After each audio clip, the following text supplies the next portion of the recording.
All right, Pedro. Iván, It's great to see you. qué gustazo. Thank you. It's amazing after so many Zooms and WhatsApp messages Totally. from Argentina, Venezuela, wherever you are in the world, to have you here at my home in California. So it's an honor to have you. No, thank you for having me.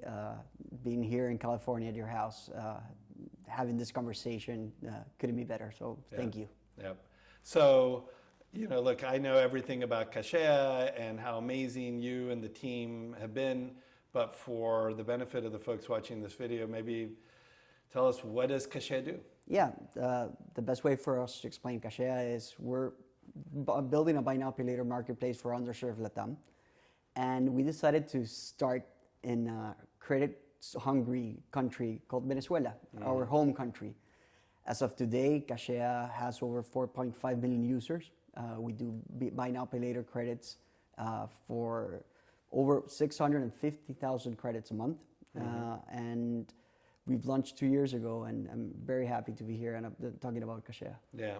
And so, okay, so you said some big numbers, and for some people who are not as familiar with buy now, pay later products, let's start with the basics. Yeah. How big is Venezuela? How many people, roughly? Yeah, we had 35 million. We've lost 7 million because of the diaspora, what has happened in Venezuela. But currently it's a 28 million people to a 28 million. And yeah, we're serving almost 2 out of 10 adults have Cashea in their pocket. That's awesome. And maybe just an example, like what's a classic use case? Like what do people use Cashea for? What's a good example? The best use case, one of the things that has happened through Cashea, people work with their phones. And the ability to buy a phone in installments wasn't heard of in our country. So they'll pay an initial installment, down payment that can go all the way from 60 to 40% of down payment.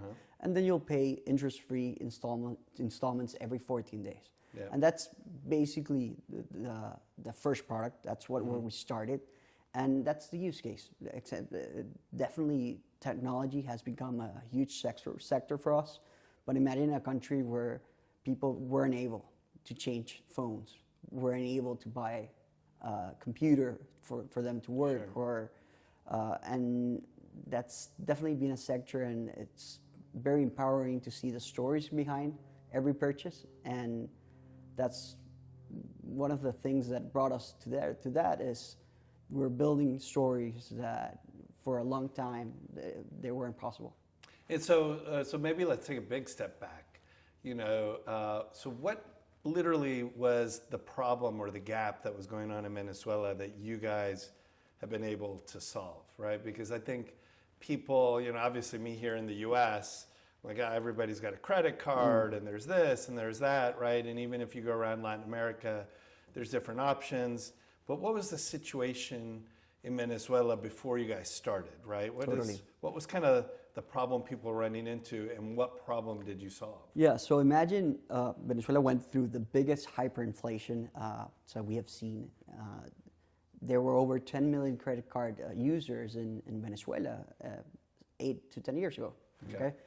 But once we went through hyperinflation, credit cards disappeared, Ivan. So they just simply did not exist. The news, the coverage was, it just filled your wallet, okay, and you used them to open doors. But that was like the use case for credit cards in Venezuela.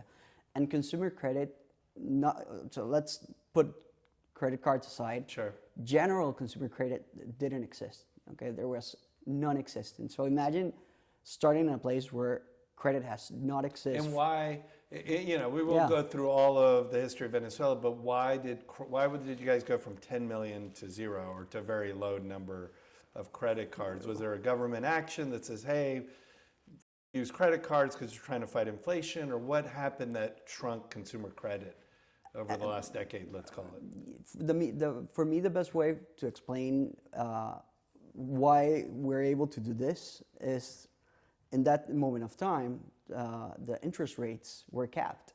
Okay. And when you got thousands in hyperinflation, okay, so imagine lending money at 60%, okay, you got that capped, but you have hyperinflation of thousands. So imagine banks, for them, stop to be business, okay, users, that was, and bolívares.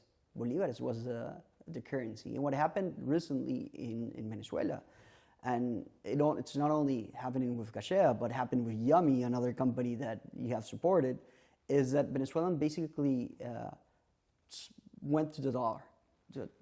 So they said there's no way we can still work with the Bolivar. Yeah. And as of today, Ivan, can you imagine 99% of prices in Venezuela are tagged in US dollars? And when we started the business, over 50% of deposits are in US dollars. Got it. And just to summarize, Yeah. so, the hyperinflation in Venezuela led to the fact that lending money to consumers became really problematic, right? Because your interest rate was lower than the rate of inflation. And so it just didn't make sense, right? And so probably the financial institutions kind of went back to just the basics. Let's get covered deposits, let's support payments. But beyond that, basically stuff dried up. But happened something very interesting. Imagine hyperinflation. The country didn't have money to print money. So basically what they did was, so we're one of the highest bankerized countries in Latin. And that's because basically you can imagine that amount of zeros, suitcase of money just to make $1,000 worth. Right. So that led to people downloading an app, getting to the bank, and that was the only way for them to have bolívares. Right. Okay, so in a country where 80% has a bank account, imagine 80% of people having a bank account and no access to credit. So that happened, and that gave us the building blocks for what we have built today. Got it. From an academic perspective, makes sense. Hey, you guys come in there and help provide some form of consumer credit. But maybe tell us why you started Cashea. Like, what motivated you to say, like, this seems like a problem we're solving, and obviously there's challenges in running a company in Venezuela. What was your inspiration for Cashea? Sure. For me to explain why I ended up in Cashea, I need to explain my life story. Yeah. Okay. 14 years ago, I was here in San Francisco. I was traveling with my university to Taiwan, and I fell upon the business model of Groupon. Okay, went back to Venezuela, launched Groupon. We sold $100,000 in the first 48 hours. Okay, I was 21. I wasn't supposed to leave college, but dropped out a few weeks later and went all in through that. We built that company, over 1 million coupons sold. You can imagine that young being so successful and imagining that all the other startups were going to work perfectly as the first one as well. But one thing that I knew that I was very passionate about it was data, okay, and how data had empowered us for us to run the company as we did with Tu Descuentón. And we saw that merchants didn't have that same tools, didn't have that same analysis or analytics. And we decided to build a business analytics platform. It started in Venezuela, then we started expanding it through Latam. I moved to Chile and went to Startup Chile, then went through an acceleration program with Microsoft. And we decided in a way that data, this was our solution, but for us to be very efficient and for us to be very successful, that we wanted to go in a niche, that we wanted to go very deep and to solve one problem very deep, because we're one sport, the big Victorinox. Sure. And yeah, that's the analogy. When you're trying to do a lot of things, you're not the best in any of them. Right. So, and we wanted to become the best. And we decided, you can imagine this is the best idea I had in my life. It was supposed to go to analytics for waiters in full service restaurants, because we wanted to unite the biggest sales force that hasn't never united in the world, that were waiters. Okay. That's 2019. Yeah. 2020. Okay. So maybe before we go further, Sure. I know in the 2010s, the whole Groupon thing was a big thing across Latam. I know. So what was your experience with just the Groupon business model, and what ended up happening with the company? No, what happened was the value proposition. So basically, you offered three things. Okay, you're gonna meet new customers. New customers are gonna meet you. They're gonna purchase above the ticket once they're in the location. And after that, you're gonna have a repeat customer that's gonna generate revenue for life. It does seem like the Groupon business model had some issues, because what you described, aside from the hyperinflation, was also true here in the U.S., right? Correct. So Groupon went like this and it went down, right? And so that was a global phenomenon, right? But okay, so you decide at that point, need to try something else. So you founded one company. And so this data analytics was this company number 2 now? Correct. Okay, so you found company number 2. What happened with that, and what happened next, right? The long story short, we pivoted to full service restaurants just before COVID. We came here, applied to YC, went here for an interview. We were growing. It's very exciting times, and COVID hits. Okay, you can imagine full service restaurants, COVID. So this was software for the restaurant industry. Correct. Correct. And you can imagine what happened to that business. We tried to pivot. We tried to do something else, but at the end, the things that we were pivoting was maybe let's try to do a business, but it wasn't like a business that we felt that we were meant to build. And for me, I saw the opportunity and I had the need to start looking for a job. Sure. Okay, so you wrap up that business. It's middle of the pandemic. Yep. Right? So then what happened next? You can imagine it's the middle of the pandemic, struggling entrepreneur, credit cards maxed out. They start calling me. I say to my wife, I already had 2 kids in the time, and I need to find a job. Okay, start different interview processes. And the only interview process that goes along is a collections business for credit cards. So in a way, in the morning, they're trying to collect me, and in the afternoon, I'm working with this company, and you can imagine being in the collection business. I didn't know why I was supposed to be in the collection business, but I did know that I needed a job, and I wanted to learn. And I started learning. This company, Cashea, just raised their Series A. They were expanding to Mexico, to Chile, and basically to Peru. They were already in Chile. They were already successful in Chile. And they told me, Pedro, there's country managers who are very well known in the collection industry, but you're my buffer between the founders and the country managers. You're going to learn a lot, okay? You're going to be able to work with these 3 countries, but this was an industry I didn't know, okay? And an industry that I felt that it was pointing me in a way. You're a delinquent, you do not pay in time, and I felt pointed at. I felt judged in a way. But after a few months in, I fell in love with the industry. And I don't call it the collection industry, but call it the recovery. Right. And understanding that everybody has debts. Some have financial debts, but some others have family debts, social debts. The bad stigma that debt had, it became, in a way, a thing that I fell in love with. But I was very happy to be in that company. I was very happy on what I was learning, and I wasn't ready to make the leap. But something happened, and what happened was one of my first angel investors into Descuentón called me up. Pedro, what are you doing? And what year was this? This was 2021. Okay, so maybe a year or so after you shut down the other business.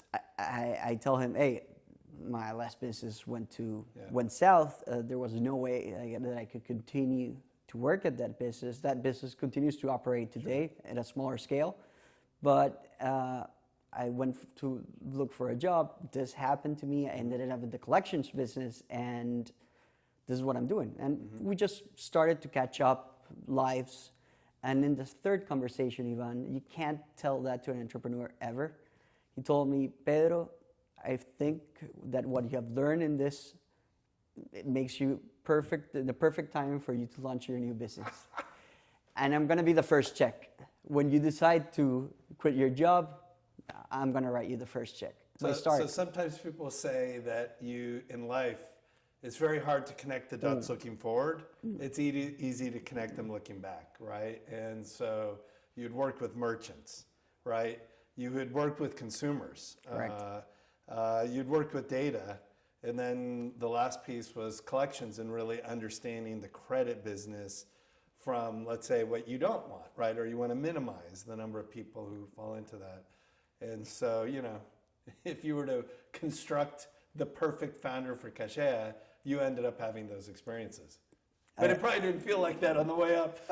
On the way up, I felt like, I don't know, God was testing me in a way that, or challenging me in a way. I'm going to look, the worst job that I can give you, collections, that's the job for you. And I was like, I don't know, I laughed at first. It felt really frustrating, but yeah, it ended up fine. So, okay, so it's one thing to have somebody say, hey, you should start another company, but how then did you go from kind of that little voice in your ear saying, hey, maybe, you know, somebody will support you in whatever you do next, to the actual idea for Cashea, your co-founders? So tell me a little bit about now the true origin of the idea of the company. And what I knew then is that I wanted to optimize and try to look for co-founders that could match this idea. But let's start with the idea. What was the idea? Like, was it like, hey, I've heard about this company, a firm in the U.S. that could work in Venezuela? What was this inspiration for, like, maybe the original idea? Maybe it's evolved, but what was the genesis? No. And I believe I've been interviewed before, but I've never talked about this before. Is my first client in Collectia, small client. So then we ended up working with Nubank, but at first, my first collection job was in a company that blocked phones if you didn't pay your installments on time. Got it. So that was my amazing idea. Yeah, we can do this in Venezuela. That could go very big. And that was like the first idea, okay? And in a few days or weeks, that idea was completely out of the table. But that wasn't the initial idea. And with that idea, I knew that from previous ventures, build something people want. Yeah. That phrase for me was very important, but the part of build was very important. And I reconnected. I was living in Argentina at the time, and reconnected with my cousin Nico. And I said, if I'm gonna launch this company and Nico says yes, okay, I'm gonna take that check, okay? And I called Nico. And that's, in a moment, he just resigned his job 4 hours before. So when I call him at night, hey, I want to do this, he says, I'm on, let's start tomorrow. And I had to go to tell my wife that I'm going to leave my job and starting a company. So what was that conversation like? She said, I said, Jessica, I want to build this company. She said, por favor, no inventes. No inventes is basically way. And my little one, Carlota, starts running in the room and says, Papa, no inventes, no inventes, no inventes, Papa. We both started laughing, and my 2-year-old saying, Papa, no inventes, for us was like a sign that, I needed to invent, I needed to move forward with the idea, and that's our official start. Okay. And then came Ramon, but yeah. So first of all, like, we could have a whole interview around partners and what role they play in this, in an entrepreneur's journey. And, you know, my wife is walking around over there, but she's been critical in what I've done. But it sounds like, you know, it's been very powerful for you, right? Because this is, you know, sometimes people read about entrepreneurship, whatever, and they don't realize, you know, you read about the ones that do all, you know, they build a product, people buy it, and everything seems great. But behind the scenes, these are very real people going through real things. And I would say the majority of founders start with some sort of hardship, right? Yeah. And so if you do happen to have a family or have a partner. No, Jessica, the best decision I made in my life. It's, I wake up every day and say, for me, just I'm so grateful for my family, what the family I've been able to build with her, and that makes it so much easy to be an entrepreneur. Yeah. So you know everything in home is taken care of, and your kids are okay, your relationship is okay, and that it's a perfect, base for me to start upon. So yeah. That's an amazing story of how you got your maybe first co-founder, right? Because I know there's more to the story as it goes on. But he says, yeah, let's start tomorrow. So what did you do the next day? And maybe how did that evolve to what Cashea is today? Totally. I knew that we wanted to prove our business model as fast as possible. So we wanted to, Nico's an amazing builder. So we wanted to build that fast. But on the other hand is, okay, this is Venezuela, okay? And into Escuentón, we went through a moment that we were shut down for 2 months because of regulation. Okay. So in a way, Nico, go ahead and build the product, but we need to ask permission. Yeah. Okay, we need to ask permission. So it was 8 months, Ivan. Imagine 8 months, first silence, then a no, then another no, then another no. A total of 4 times the superintendency told us, this is no way you're gonna launch this business. Okay. So imagine you wanna prove your business, but you can't launch it. Right. Okay. And everybody was giving up hope. It was there's no way this is gonna go through until we had that last meeting. And remembering what we did in Colectia, I tried to do the same thing with Cashea. Tried to build a structure where the regulators would say fine. And after the fifth opportunity, they told us yes. That's the happiest day of my life. And when was this? Like roughly what month, what year? You can imagine we started on January. This was August. We were already running August of what year? That same year, 2022. 2022. So Yeah. August of 2022. Okay, And got it. we thought that asking for permission would take at max 6 months, but we were already in, and we were started to running out of money. Yeah. So imagine getting that permission, but with very low capital, and you need to take this product Right. to the stores. You need to prove that you can build a product and people are want to use it.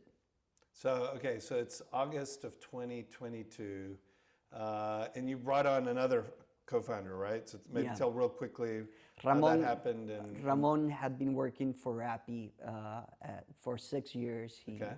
And for us having that experience, because we know that we wanted to build a network of merchants. Got it. So for us, Nico and me and I, Ramon is a no-brainer. So we need to bring him on. Okay, so now you got a group of 3. Tell me about the first merchant, like literally the first transaction. How did you get the first merchant? Do you remember what the first transaction was? When did that happen? Yeah, our first merchant. So during that time, I socialized the idea with several merchants, and we've got some intents from them. Right. Okay. You can imagine, hey, we've got a lot of time, a lot of merchants that are going to be lining up for us to launch. We got this permission in August. We're going to be launching in October. Okay. We're supposed to launch with 10 merchants. Okay. We had 20. Okay, that's a conversion of 50%. Let's do 10. Yeah. We launched with 1. Okay. The other 9, they shied away. Okay. They didn't want to go and launch this product with us. And we started with 1 store in 1 shopping mall in Venezuela, in Caracas. And that was it. Yeah. So we built an app. It was supposed to Escuentón sold $100,000 in the first 48 hours. Yeah. We're giving money interest-free in a country where credit doesn't exist.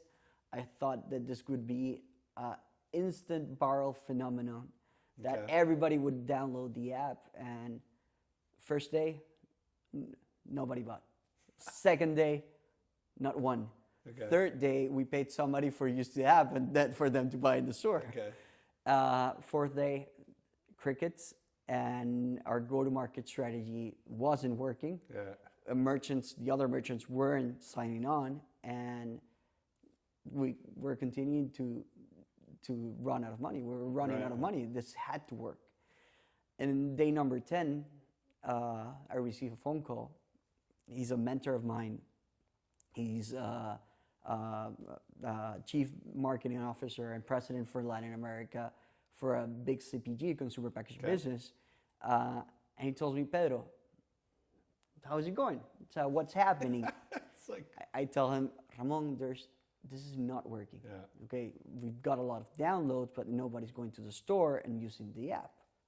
And he tells me, okay, so you're acquiring people outside the store, and the only way for them to use it is in store.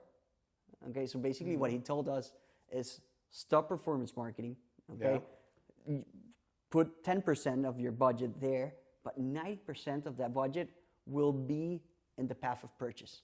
Okay, change that idea, and as soon as we change that, Ivan, things And started so, happening. just for the sake of Yeah. people listening to this or watching this, when you say, so what does that mean? Did you have like now salespeople or ambassadors that are in the store talking about how to use the product? What does it mean to shift, let's say, from online to kind of physical, in the path of the transaction? So you can imagine, we started with ambassadors wearing this shirt. Yeah. Now we have over 150 ambassadors in 12 cities. Yeah. Okay, working side by side with the merchant and helping the user. But let's just say you went Yeah. 10 days or however many days with crickets. Tell me what happened next. So then, We could afford 4 ambassadors, so we brought 4 ambassadors in, started working in the store, and started intercepting the user. and what would in the path. ambassador do? Like, what would he do? What did he or she do? Hey, do you know that in Depofit that you can buy Nikes in installments interest free? People were like, "You're kidding me." They went in the store and tell, "Hey, is this true? Can I pay an installment, take the product, and continue paying the other installments interest free?" And the merchant said, "Yeah." And that started. The first month we sold $10,000. Okay. Okay. Second month, we went all the way to 25. So the $10,000 month was what month? October, you said? October. Okay, October of 2022. Correct. Okay, just for sake of context, how much did you do last month in June of 2024? 61 million Okay, so you went from 10,000 to 61 million. in 21 months. Yeah, in a little over a year and a half. Correct. Right? So, every now and then I talk about this with people. I pinch myself when I think about some of the founders that I've met. And I definitely pinch myself when I think about you, right? That's unfreaking believable, right? In any country, in any place, in anything. But what's interesting about your story is it reminds me a little bit of Facebook and other places. They start with one small unit and drive engagement, right? So in the case of Facebook, it was Harvard, where Zuckerberg went to school, right? And then it was other schools. It wasn't, hey, let's go for the whole country at once, or let's do every school. No, it was like one thing, and then one thing led to another. And it sounds like that was kind of how you lit the spark to the viral growth that you guys are seeing now. Totally. And that helped us a lot. For me, reading that book, The Cold Start Problem, it's a wonderful book if you're deciding how to go to market. And for me, explaining that to my team, that we were going to do that in one shopping mall, that anything outside was completely off the table. So they brought me deals from outside and said, maybe later.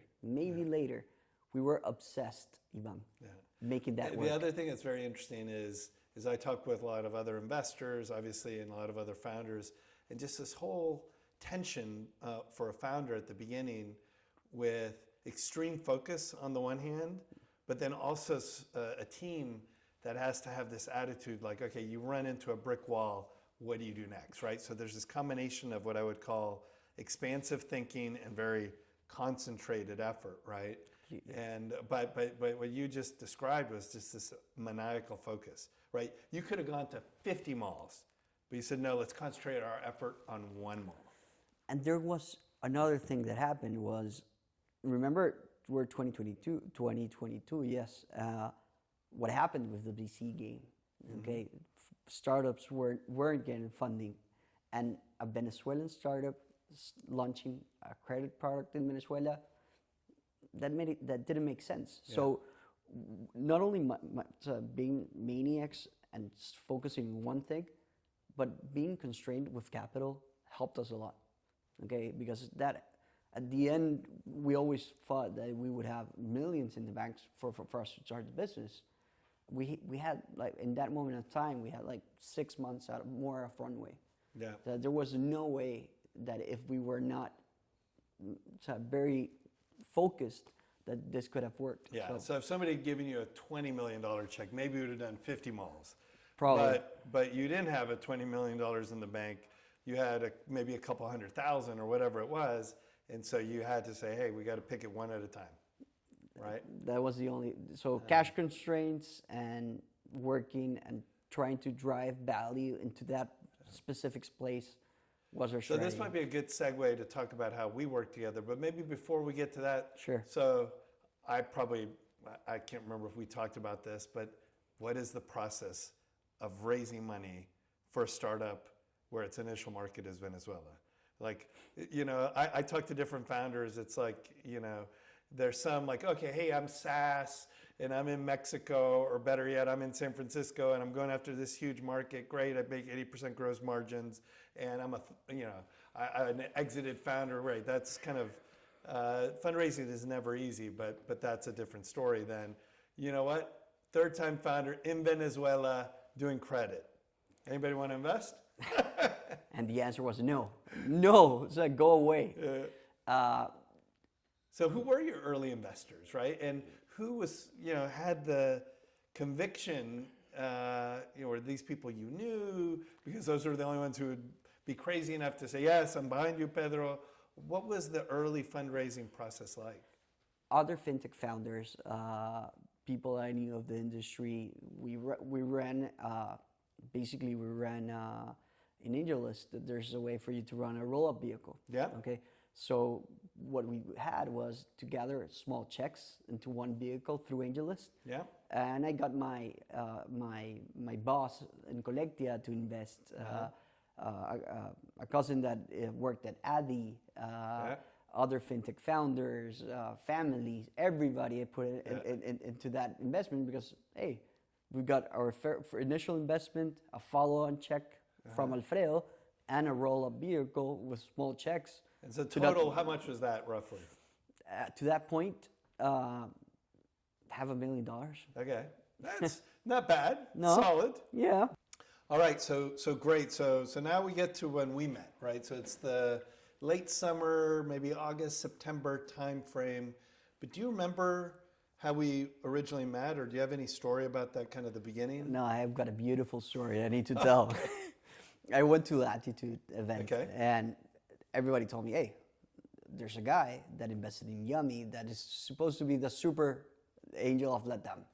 Okay, you need to write him. Have a conversation at least. And where was this Latitude event? Like, was it an in-person event? Was it a webinar? Yeah, no, it wasn't. It fellowship? What was this? I believe it was Sao Paulo, September. Okay, or even during the cohort through Latitude, you were mentioned. So you did a fellowship through Latitude. Yeah, and going through there, Ivan Montoya came. Okay. Yes, it came up. Okay, you need to talk to him. Mm-hmm. And for me, and one of the questions that I would like to ask you later was, why did he invest in Yummy? And that was like my first question. Why did Ivan invest in Yummy, in a Venezuelan-focused company? Do you want me to answer that question right now? Please do. Yeah. So you met my wife, Hillary, and so I'll give credit where credit is due. So, look, when you're involved in the ecosystem, or at least I'm super involved, right? So I know a lot of people and investors and so on. And so there were like 2 or 3 people that led to Yummy. One is Ali Jamal. Yeah. So he has this fund called First Check Ventures. He was super active on AngelList, still probably is, has his own fund now. And Ali meets a lot of people. So I meet a lot of people. Ali meets a lot of people. And I was kind of early days of my investing. I was kind of feeling my way around. Somehow I heard about Ali, and he says, I invested in this company called Yummy. I'm like, what the hell is Yummy? It's this company in Venezuela. I'm like, Venezuela? It's like, yeah, it's this incredible founder, whatever. There was another guy who was very instrumental in my early days of angel investing, Peter Livingston.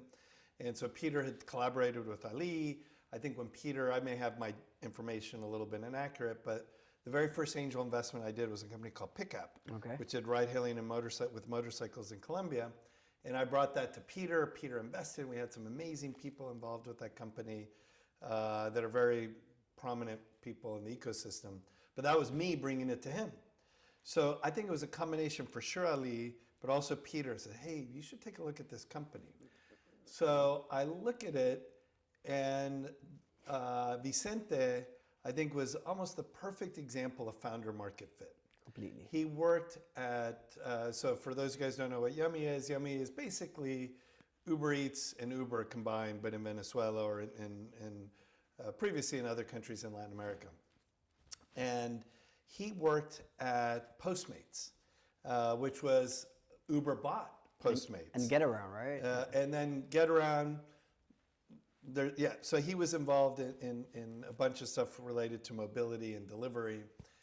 And through that investment, I learned that the economy in Venezuela was dollarizing, right? And part of, I think, his thesis was, now is the time, right? And it was in the middle of the pandemic, so capital was a little bit more available, but it was still a crazy risk. And I remember telling my wife, I said, look, I said, Hillary, I'm writing this check. It's not huge, whatever, but it's whatever. It's still a check. And I said, this thing might go to zero in like a week. But if it doesn't go to zero in a week, this could be amazing. Because who in the right mind is going to compete with him in Venezuela? Nobody. So if you'd have told me, hey, there's this country with 30 million people roughly, and they're going to have the market to themselves, I take that bet a lot of times, right? And so here's somebody who obviously has a lot of domain expertise, was definitely hungry. There's a personal story behind him as well around founding the company. There's other dynamics with a company in Central America. Like, there's so much more that goes into every investment, as you know. But for me, at the bottom, the end of the day was, this is the right founder for this business, and who the hell is going to compete with him? And I'm like, fuck it, let's do it, right? And that was the genesis, right? And there's a little bit of that in you. I wanted to get to know that story, so I wrote to Ivan, and Ivan didn't write back. And so I was like, this guy's just invested in Yummy. We're gonna be the next biggest thing in Venezuela. Let's call out Ivan. Ivan didn't. Yeah, you didn't reach back. So what do you remember about the first meeting? No, I wanted to meet you. Mm-hmm. I wanted to hear this story, and thanks for refreshing it. It was like, why did Ivan decided to invest in Venezuela? And one of the things was that we weren't raising at the moment. Mm-hmm. So we built a company that was already cash flow positive, and having that conversation, it's very different when you're a founder that you're running out of runway, right, compared to a founder that, hey, yeah, maybe we pretend to, or we expect to do a round soon, but as of today, we're cash flow positive. So it was a very free conversation. I enjoyed our conversation a lot. But that say there, it was like, hey, let's keep in touch. And I do believe, and one of the things that I love about you was, let's continue to keep in touch, and let's try to work together. Mm-hmm. Let's try to run the business by me. Let's keep in touch. And a lot of people say that, but few people. So what do you remember when the second meeting was, when I reached out to you? Yeah, I know that. Not very far away. Not very far away. I remember. Okay. I reached out to you on WhatsApp the next day. Okay. Do you remember what I said? Yeah, now I remember perfectly, yeah. So I'll say it, just my memory. Maybe my memory's off. I told you, and this is very true, I could not stop thinking about our conversation. Yeah. Because at first I'm like, a fintech in Venezuela, okay, that's a big risk, right? It was one thing, mobility, like the government, maybe they shut down somebody delivering Kentucky Fried Chicken, but maybe it's like not worth their effort. But a fintech, I was like, I don't know about a fintech in Venezuela. But after we were done meeting, I probably went and talked to my wife, Hillary. I'm like, I met this most incredible founder. Can you believe what they're doing? And I could not stop thinking. And I remember I screenshotted that and sent it to my other co-founders. I said, hey, guys, there's some momentum around Cashea. Yeah. I do remember that, and I appreciate that message. So I want to fast forward a little bit. So we'll probably keep in touch. It's a little bit on my end. I was raising my fund, and so I had all these things. I really didn't have a lot of capital to deploy at that time. Had to wait for the next capital call. So I'm like, hey, let's just kind of keep in touch. And then I did a trip to Miami in December. And I don't think I had met with Adriana Cisneros yet, Yeah. but I was on that trip and I could not stop thinking about Cashea. I think you give me some of the metrics, whatever. And I had just gotten out of a meeting. Hopefully he may see this at some point. But a potential LP, incredible person. But he was, let's just say, has concerns about Latin America, and Venezuela was a great example. And I remember after that meeting, I called up my wife and I'm like, yeah, I'm not sure it's going to work out to have him as an LP, because I really want to invest in this company in Venezuela, and I don't want to have to tell him, hey, I invested in a company in Venezuela. He's like, what? And he's a great guy, so at some point maybe he'll watch this and we'll laugh about it. But I called you, or we had a Zoom call, I think from a coffee shop. I was going to meet with him. I'm in Coral Gables. You were in Coral Gables. I remember that meeting perfectly. And I'm like, hey, I want to begin the process. I really want to go deep. And so what was that like? And then we'll talk about the next couple of months. The first thing is trying to get our things together. So we were focused on running a business, and we were going to be starting a due diligence process. And there were a lot of things that needed to be taken care of. And in came Arnoldo,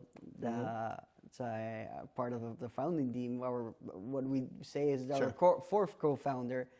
And Arnoldo, I need for you to meet Ivan and to take care of this. You need to give that information, meet with Renzo. There's a lot of things to be done, but I don't want Ivan falling off because we do not give the information correctly or we're not able to explain the business correctly. So that was Arnoldo's first mission. So to make sure that we could pull this off. And so you mentioned Renzo Viale. So Renzo and I think Cashea might have been the first company we worked together on. So maybe just because I know we're probably going long on this video, but what was the process, whether it was directly or through Arnoldo, what was that process like, and what did you think of kind of how deep we would go into the business? Was that similar to other investors? Was it a total anomaly? What was that like? No, like you have the other investors and then you have Ivan. But the process, I love that process because that, in a way, people say doing the YC application is something that you learn a lot about your business. But for us in this process, trying to explain this to you, for you to understand the business, for us to explain it in a better way, helped a lot. So in a way, we were a bit dragging our feet. Well, I don't want to do this. There's business to be run. That month we did $30 million in GMV. Okay, so imagine everything that was happening in the moment, and we were trying to continue with this as well. But no, it was a process that we met you, and in that process we were sure that we wanted to work with you. We learned a lot of our business of asking, and you asked amazing questions that sometimes we didn't have an answer. And I believe, like, in a way, for you to push founders in that way and helping them to vocalize this, to help people understand what their business is, it didn't help me only for your process of diligence, but it helped us a lot in our business, and I appreciate going through that. Yeah. Okay. So we invest, right? Eventually wire the money, right? And all this stuff. But, and so then kind of after we went through this due diligence process and we're on board and all that, what would you say, about the fact that I'm here in the U.S., right? As opposed to maybe, I don't know where your other investors are, but maybe a lot of Latin Americans. And what's been the process like since then? Kind of what role do I play and sometimes Renzo play kind of post, let's say, this investment due diligence process? I continue to get emails or WhatsApp messages. Hey, you got a fan. You have a fan, and it's called Ivan. Then you've been the biggest ambassador for us, and that has helped us a lot. It's a small startup, fintech startup in Venezuela, doing huge numbers. The ability, as you've spoken to the community, to the ecosystem about us, and in the process, as you explained passionately about Cashea, has helped us a lot to position ourselves in a way that maybe a year ago, people didn't hear about Cashea.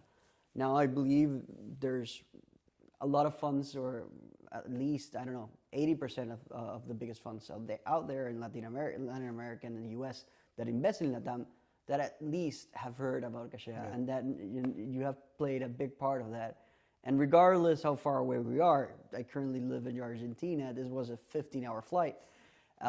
This is the first time we're meeting in person, but I believe the distance has helped. WhatsApp, Zoom meetings, and we've been in touch ever since. The funny thing I tell founders sometimes is I become like an equity salesperson in the US. You do. So I can tell you almost every meeting I have, I talk about Cashea. And I talk about it to everyone. And these are people who've written billion-dollar checks into companies, right? And part of my role is once I get conviction, right? Hey, we're all in this together, right? So your success is hopefully, more importantly than my success, it's the success hopefully of all your customers and you fulfilling your mission. But you guys do the hard work. What I try to do is build top of the funnel. For when you need to raise capital or provide maybe a perspective as you guys are debating things, right? Maybe there's a little value add there, but for sure, I talk about you guys all the time, literally to every investor. And sometimes I have to convince people why I did it, why they should, open up their minds. And that this is real, right? And this is very real. Yeah. And so it's been a pleasure. And thanks, Ivan. And not only the good moments. I knew we had a call 2 weeks ago. It was like calling a friend, calling somebody that helped me through a process, and I appreciate that a lot. And not only in strategy and the good things, but in the not so good times as well. Sure. Yeah, I had a call today, and we were talking about this a little bit, with a founder who had a major pivot. It was a fintech. They had a falling out with one of the founders. That founder's gone. They had to clean up the cap table. They had to totally change their business model. And we had a 30-minute call to catch up. It ended up being almost a 2-hour call about his career, his life, the strategy, right? And and he told me this, and this is something that I recognize. Being a founder is among the loneliest things, right? And even me founding my VC firm, there's times when you're like, oh my God, what did I do? Is this going to work out or whatever? And I am blessed with some incredible people who I reach out to, right? And so I one time told somebody, I'm like, that meeting I just had, I aspire to do that with the founders that I back. And so sometimes it's just like literally being available. That's a lot of the value. A lot of investors are not available. And unless you have a certain whatever, they're not going to take the message, right? Or and the founder being vulnerable of what they're feeling, and it's a lonely process. My phone is completely off the hook.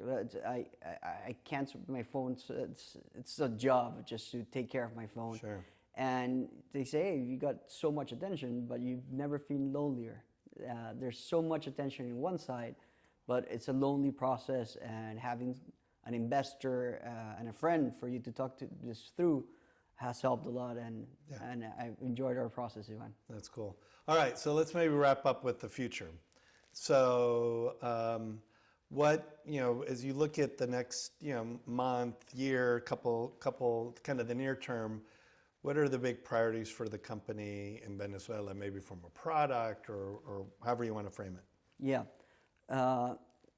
When we decided to launch Cashea in Venezuela, we knew that this was our first country, but not our last. Mm-hmm. Okay? We knew that we were going to start through there. But one of the things in our future is we haven't won yet. Okay? And we do believe that we need to win that market. Yeah. Well, maybe I'll end with this. So I've never actually shared this story publicly. When I got conviction, so thanks to obviously all our conversations and the work of Renzo, get to the point like, yeah, let's do this. But I still needed to talk to some LPs like, hey, because I'm going to share, I always share with the LPs when we make a new investment. It's like, hey, I really want to invest in this company in Venezuela. And so I just want to get like a reaction. I think it was a holiday party. And a lot of the LPs in the fund were at this holiday party. And I remember one of them who runs $1 billion fund. And they started with a $5 million fund one. Very successful health tech, biotech investment firm. And he says to me, he's like, if you believe in it, I believe in it, right? That's why I invested in your company. If that's one of the investments of the 20 that you make, then go for it. If it's 10 investments in Venezuela, we want our money back. Yeah. But for me, look, like Yummy, like so many other founders that I back, I started this to back people who are solving incredible problems, who are showing that what they built is actually adding value, and where, oftentimes because of the process that we go through, we can get conviction where other people will pass, right? Okay, fintech in Venezuela, pass, right? Okay, let's go in deeper. And the deeper we go, the more conviction we get. And, supporting you and the team is like literally what I wake up for every morning. I think about all of you guys all the time. And I feel lucky that, even though you unfortunately didn't get a hold of me, that somehow we connected and that we're here today. No, so it's awesome. It was meant to be, and thank you, Ivan, for all the support, and thank you for having me in your home and having this conversation. Awesome, man. Un abrazo. Abrazo, bye-bye.